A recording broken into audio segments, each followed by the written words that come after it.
Time now for the 10-minute war, and we welcome in our good friend, the one and only reasonable Ohio State fan, Mark Rogers, the voice of college football. Good to have you back with us here on Michigan Podcast. Mark, how are you? Michigan Basketball Podcast? Are you going to make that transition at some point here? Transitioning's all the rage these days, but yeah, I mean, we have made the full-fledged transition to a basketball school. That's what we are here, which is why you're here. Because I just walked our audience through the 5 stages of grief for every Michigan fan every spring, and I'm done, dude. I'm not doing this anymore. I'm not watching any more episodes of Ow My Balls. I'm out, okay? So you're going to have to provide the Michigan football prognostication because I'm dead inside. I have nothing. I have nothing to offer. No analysis, nothing other than the season begins in September and we will see what happens. So let's get your take on some of the latest Michigan football news. Let's start with yet another quarterback transfer, Alan Bowman from Texas Tech coming in to play for Michigan. I have watched him play several times in the Big 12 Conference, a guy that's put up good numbers when he's been healthy. He just has rarely been healthy. What do you think that transfer does to the quarterback room that right now is 5-star recruit J.J. McCarthy, a guy who played a good half against Rutgers, and then a few student managers? What do you think? I think it's about security. It's about a safety net for J.J. McCarthy. 10 touchdowns, 7 interceptions. He's been an accurate passer in his 3 seasons at Texas Tech. He had his best season as a freshman. I don't know if that tells us much about him being in regression in regards to his development, or that's more about the coaching staff or the style of offense. Right, because the coaching staff changed after his freshman year, right? Sure. Cliff Kingsbury moved on. Right, yeah. Yeah, so Cliff Kingsbury, we know what he's capable of on the offensive side of the ball. And Alan Bowman, again, had his best season as a freshman, has declined since then. Matt Wells is a capable coach at Texas Tech, but passing the ball downfield is not his forte. So maybe that's all about the scheme and the complementary pieces around Alan Bowman. I don't think he's a great quarterback, dynamic quarterback. I don't think he changes or moves the needle in any way, but certainly he's capable. I really think, Steve, to go back to your assessment of this season being boom or bust, that if you're going to go the boom route and Jim Harbaugh needs to win, then you put your investment in J.J. McCarthy. So, of course you do. Overall you do. But I believe that you do in this spring, and you need to invest as much time and attention to his development, what he does well. I would build the offense around J.J. McCarthy. I would zero in on what he does well, what throws he makes best, what plays he likes, what does he do well. And I would now the offense isn't going to be just so radically different because you're tailoring it around J.J. McCarthy, but that's how I would scheme the offense. That's how I would build the offense, and Alan Bowman can adjust to that if he wins the job. But going with your boom or bust theory, go for J.J. McCarthy being the starting quarterback. I haven't seen enough. I've seen Alan Bowman play. He's decent, but I want J.J. McCarthy to be the starting quarterback. So what I hear you saying then is Alan Bowman will be Michigan's starting quarterback week 1 against Western Michigan.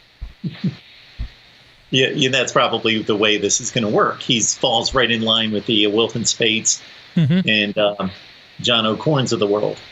And that's probably a bit of a slam on Wilton Spates. Sorry about that, Wilton. What your thoughts on?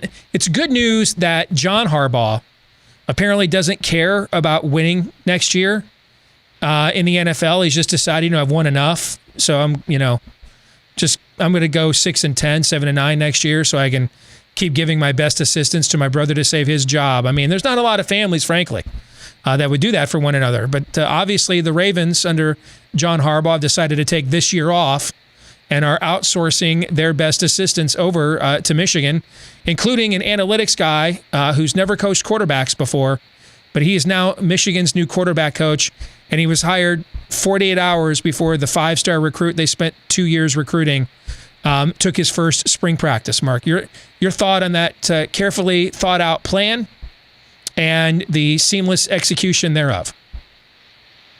I don't know if Jim Harbaugh is capable of this, but this is my suggestion. Spring practice is about player evaluation and the assessment of the schemes and how well they fit the talent that you have. So how do we go in those two different directions in regards to player evaluation and then the schemes on offense and defense? I think for Michigan football, of course, it's about that as well, of course, but it's as much about Jim Harbaugh's ability to evaluate his coaching staff and put them in a position to succeed. Because I think the count is 6 coaches, 6 new coaches. Correct. And most of them have never coached the position in which they are being asked to coach. Or coached in college football before.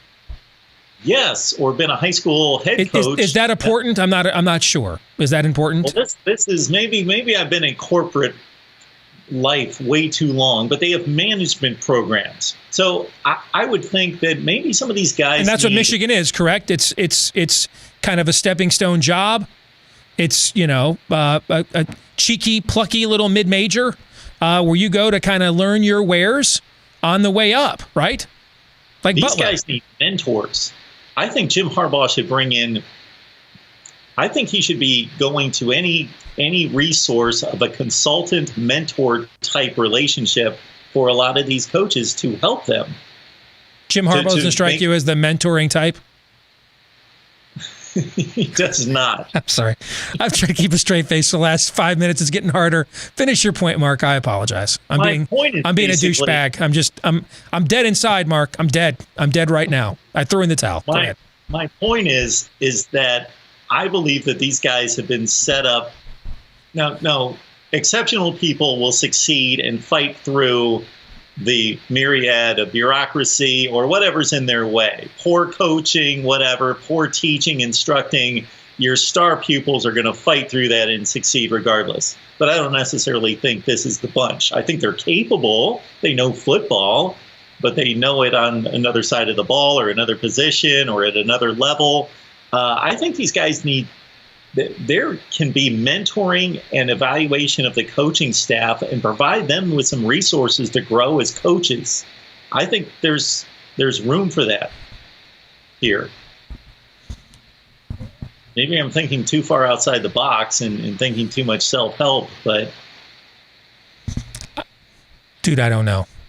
I cannot possibly believe the plan originally was. See, that's the point that I made the last time we talked. We just do random acts of Harbaugh. We just do random acts. I have a hard time believing that we waited 2 months for a contract extension, which included a 50% demotion in pay. I have a hard time believing we waited 2 months for that.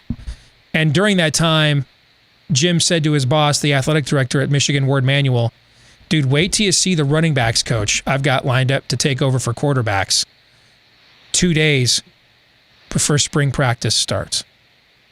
I mean, how do y'all do things at Ohio State? Is that what you all do?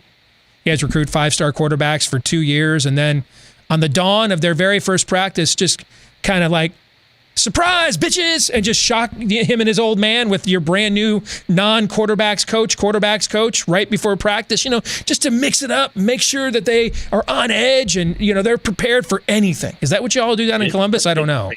That's crazy. It's crazy. The timing of it all, even if this had been formulated and put into place a month in advance, it's still okay.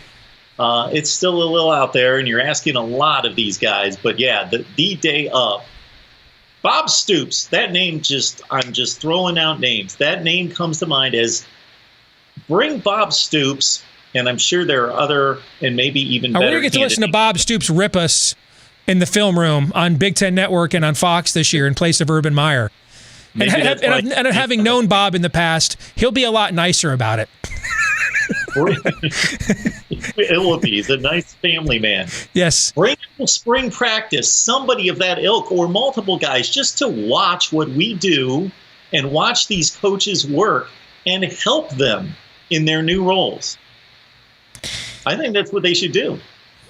You are not the source I should be turning to for this, but this is how desperate this audience probably is. Okay. What are signs of optimism, Duck? What are signs of optimism? Because I don't know what they are. So I'm asking someone else. Well, unfortunately, we get closed down to the practices from these teams, and we got to rely on the spring game. Pretty much, we got to rely on the spring game. So, man, my eyes are going to be on J.J. McCarthy again. I hate to throw it on one guy, but I'm going with your boom or bust, and I just think let's win now. Let's go for it right now. Let's take our best commodity, and unless he proves incapable of learning the offense and he's just not ready, and then you got Alan Bowman. So that's a quality transfer pickup, no question. But I'm on the J.J. McCarthy train. I see this as a boom or bust season in a different way than you do, Steve. I still think it's going to be boom or bust week to week. I think we're going to see flashes of greatness, and we're going to see how did they just lose to Indiana by 3 touchdowns. That's going to equal the 7-5-ish season. I hate life. That's all I got for you. I'm sorry. I've got no secret sauce. I haven't cracked the code. I don't even think they're going 7-5. I don't. Anyway, we're a basketball school, Mark. That's what I hear. Yeah. So it's okay, I think. Good to see you again, brother. Thank you very much. All right, Steve. Enjoy the basketball and laugh at Sparty. 9th place, I understand, in the Big Ten.